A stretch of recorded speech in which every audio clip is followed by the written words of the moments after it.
শীতকালে কার না পিঠে খেতে ভালো লাগে বলো?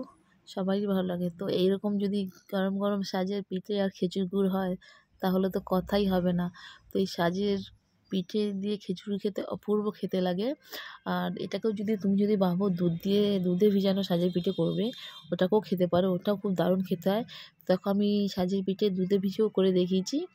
মানে এটা একবার খেলে, যে একবার খাবে সে বলবে না আমি বারবারই খাবো, এতটাই সুস্বাদু খেতে হয়। তো চলো বেশি আর কথা বাড়াবো না, মেন রান্নায় ফিরে আসি, রান্নাটা দেখে নাও কেন। নমস্কার বন্ধুরা, তোমরা সবাই কেমন আছো? আশা করছি ভালো আছো, আমিও ভালো আছি। তো আজ আমি বানাচ্ছি সাজের পিঠে। তো সাজের পিঠে বানাতে কী কী লাগছে দেখো। দিয়ে দিলাম চালের গুঁড়ো।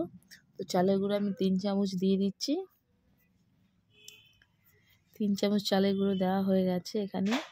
এর সাথে আমি মেশাবো হচ্ছে ময়দা। ময়দা দিয়ে দেবো 1.5 চামচের মতন। এই চামচের আমি 1.5 চামচ ময়দা দিয়ে দিলাম। এবার এর ভিতরে অ্যাড করছি সুজি। সুজি দিয়ে দেবো আমি 2 চামচ। এই চামচের মাপে আমি 2 চামচ সুজি দিয়ে দিলাম। এবার এগুলোকে আমি ভালো করে একসাথে মিশিয়ে নেব। একসাথে আমি এগুলো সব মিক্স করে দিচ্ছি। ভালোভাবে মিশিয়ে নিতে হবে যেন সব একসাথে সব কিছু মিশে যায়।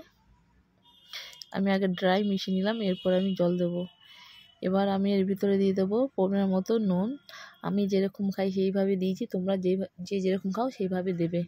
তো আমি আমার মতন করে নুন দিয়ে এবার এটাকে আমি ভালো করে মিশিয়ে নেবো। আর একবার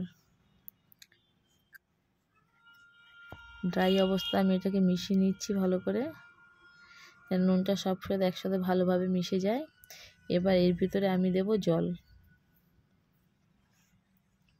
ভালো করে এটা মেশানো হয়ে গেছে, এবার দিয়ে দিচ্ছি জল। জল দিয়ে আমি ভালো করে ব্যাটারটা বানিয়ে নেব। জলটা দিয়ে না তাড়াতাড়িভাবে নাড়তে হবে, বেশিক্ষণ থাকলে না এটা ডেলা পেকে যাবে। খুব ভালো করে এটা মিশিয়ে নিতে হবে যেন কোনো ডেলা টাইপের কিছু না থাকে। আমার এটা মেশানো হয়ে গেছে দেখো। আমি এরকম থিকনেস রেখেছি, না বেশি পাতলা না বেশি মোটা, এইভাবেই রাখবো। এটাকে আমি 10 মিনিটের জন্য এখন ছেড়ে দেবো। আস্তে 10 মিনিটের এর জন্য ছাড়ছি, এর মধ্যে সুজি আছে তো 10 মিনিট ছাড়ছি। এর জন্যই যতটুকু সুজিতে জল টানা সেটা টেনে নেবে। 10 মিনিট পর 10 মিনিট হয়ে গেছে, চলো মিনিট রান্নায় চলে আসি। এবার আমি একটা তাওয়া বসিয়ে দিয়েছি। তো আমার কাছে সাজের শেপ নেই, তো আমার এই শেপটা আছে, এটার মধ্যে আমি সাজের পিঠে বানাচ্ছি। তো সবগুলোতে আমি ঘি মাখিয়ে নিয়েছি। অল্প করে আমি একটু ঘি দিয়ে বানিয়েছি, তাই অল্প অল্প করে ঘি দিয়ে দিয়েছি। ঘি দিলে এই স্মেলটা আরও খুব সুন্দর আসে। ভালো করে ঘি আমি এটা করে কড়াইতে মাখিয়ে নিলাম। ঘি লাগানো হয়ে গেছে। এবার এটার মধ্যে আমি এক এক করে সব ব্যাটারগুলো দিয়ে দিচ্ছি। অল্প অল্প করে ভালো করে ব্যাটারগুলো দিয়ে আমি এটা ভরে দিচ্ছি।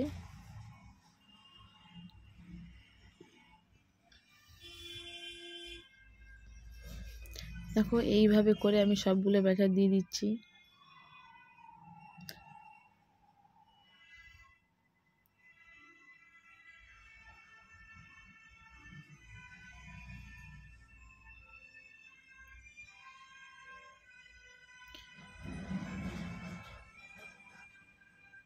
আস্তে আস্তে করে সবগুলো একটু একটু করে দিচ্ছি। এরকম করে আমি সবগুলো ব্যাটার দেওয়া হয়ে গেছে। এটাকে আমি এবার ঢেকে দিই 10 মিনিটের জন্য।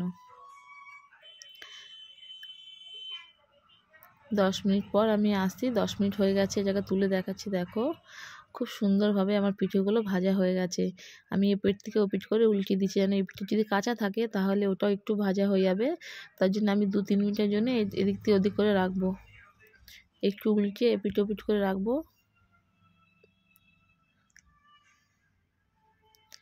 এটা গরম গরমই তুমি খেজুর গুড় দিয়ে শুধু শুধুই খেয়ে নেবে, এতটা ভালো লাগে খেতে এটা।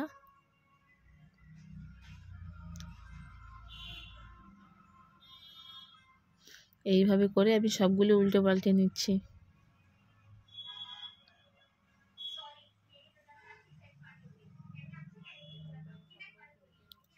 তো হয়ে গেছে। এরকম করে আমি সব উল্টে পাল্টে ওটাকে নামিয়ে নিয়েছি। আবার একবার দিয়ে এইভাবে উল্টিয়ে নিয়েছি।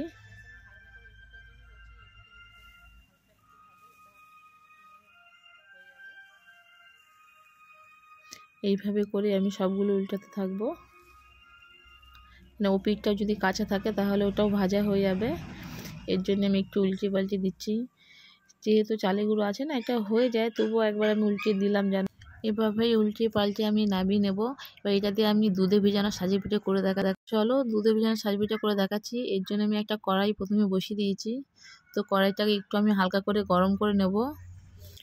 তো কড়াইটা গরম হয়ে গেছে, এবার এতে দিয়ে দিচ্ছি আমি চিনি।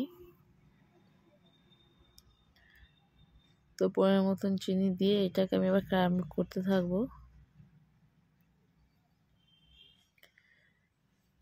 সবটা চিনি দিয়ে দিয়েছি। এবার চিনিটা আস্তে আস্তে ভালো করে গলিয়ে নিচ্ছি। দেখো চিনিটা এইভাবে গলছে। তো এইভাবে ক্যারামেলটা করতে হবে, বেশি হাই ফ্লেম করবে না, তাহলে কী হবে, জিনিসটা পুড়ে যাবে। তো আমি এইভাবে লো ফ্লেমে ক্যারামেলটা করতে থাকবো। দেখো আমার ক্যারামেলটা এইভাবে হয়ে এসে আমি একটু নেড়ে নিচ্ছি। এতে কী হবে, তাহলে চারিদিকটা ভালো করে চিনিগুলো সব মেল্ট হয়ে যাবে। ভালো করে নেড়ে নিয়েছি, তার ক্যারামেলটা আমার হয়ে গেছে। এবার এর ভিতরে আমি দিয়ে দেবো ঘি। তো এবার এর ভিতরে আমি ঘি দিয়ে দিলাম, 2 থেকে 3 চামচের মতন আমি ঘি দিয়ে দিচ্ছি। 3 চামচ ঘি দিয়ে ভালো করে এটাকে আমি মিশিয়ে নিচ্ছি ক্যারামেলটার সাথে। ভালো করে মিশিয়ে নিয়ে গ্যাসের ফ্লেমটা কিন্তু একদমই কমানো থাকবে, বেশি বাড়াবে না। তো এটা হয়ে গেছে। তো আমি এর মধ্যে দিয়েছি এবার খেজুর গুড়। বেশি খেজুর গুঁড়ো দিচ্ছি না, আমি অল্প করে খেজুর গুঁড়ো দিচ্ছি। দিয়ে ভালো করে এটাকে আমি মিশিয়ে নেব, ভালো করে একদম মিক্স করে নিচ্ছি। অল্প খেজুর গুড় দিয়ে আমি ভালো করে মিক্স করে নিলাম। এবার এর ভিতরে আমি দিয়ে দেবো দুধ। দেখো ভালো করে গুড়টা আমার মিশিয়ে নিয়েছি ক্যারামেলের সাথে। এবার এর ভিতরে আমি দুধ দেবো, অল্প অল্প করে দুধটা ঢেলে দিচ্ছি। এইভাবে করে দুধটা অল্প অল্প করে ঢেলে পুরো দুধটা এইভাবে করে আমি ঢেলে দিলাম। এবার এটাকে ভালো করে নেড়ে নিচ্ছি। ভালো করে আমি দুধটাকে জাল দিয়ে নেব।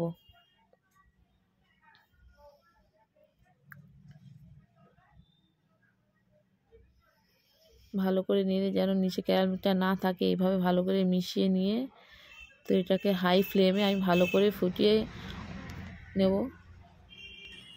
ভালো করে মেশানো হয়ে গেছে, এবার হাই ফ্লেমে আমি এটাকে জাল দিয়ে নিচ্ছি।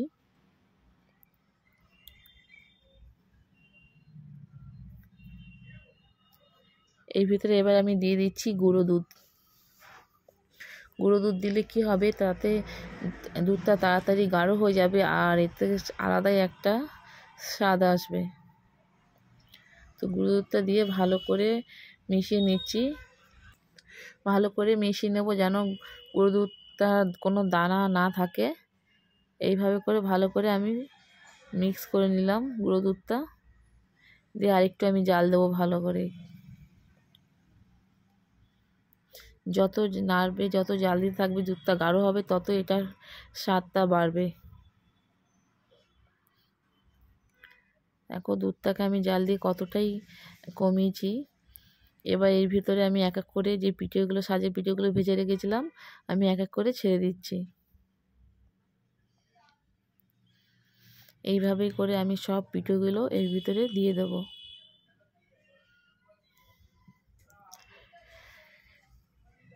সব পিঠেগুলো দিয়ে একটু আমি ভালো করে জাল দিয়ে নেড়ে নেব। একটু নেড়ে নিচ্ছি ভালো করে, যাতে এই ভিতরে ভালো করে দুধগুলো যায়। তো এটা আমার হয়ে গেছে। দেখো এবার এটাকে আমি নামিয়ে নিচ্ছি। তো পিঠেটা হয়ে গেছে। এবার আমি এইভাবে দেখো সব পিঠেগুলো বোলটার মধ্যে আমি নামিয়ে নিচ্ছি। পুরো সব পিঠে আমি বেরিয়ে নিচ্ছি। দেখো এটা দেখতে যতটা সুন্দর ততটাই খেতে টেস্টি হয়েছে, মানে কি বলবো, একবার বানিয়ে বাড়িতে তোমরা খাও, খেয়ে কমেন্ট করে আমাকে জানাবে কেমন হলো। আমার ভিডিওটি যদি ভালো লাগে তাহলে তোমরা লাইক করো, শেয়ার করো, সাবস্ক্রাইব করো, পাশে থাকা বেল আইকন প্রেস করে দাও, অল নোটিফিকেশন পৌঁছে যাবে। চলো বাই।